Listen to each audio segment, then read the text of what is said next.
1 2 3 দাগা বাবু এবং হাবু ভবানী প্রসাদ মজুমদার থানায় গিয়ে সেদিন ভোরে বলতে কেঁদে হাবু, নালিশ আমার মন্দির শুনুন বড় বাবু। চারজন ভাই আমরা একটা ঘরে থাকি, দুঃখে আমি সারাদিন রাত ভগবানকে ডাকি। বলদা ঘরে 7টা বেড়াল পোষেন ছোট বড়, মেজদা পোষেন 8টা কুকুর যতই বারণ করো। শেষদা পাগল 10টা ছাগল রাখেন ঘরে বেঁধে, গন্ধে তাদের প্রাণ যায় মরছে কেঁদে কেঁদে।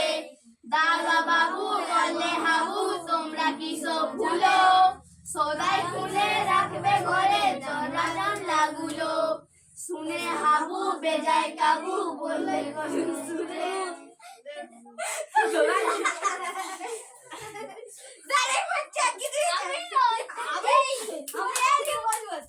বল তোর বল।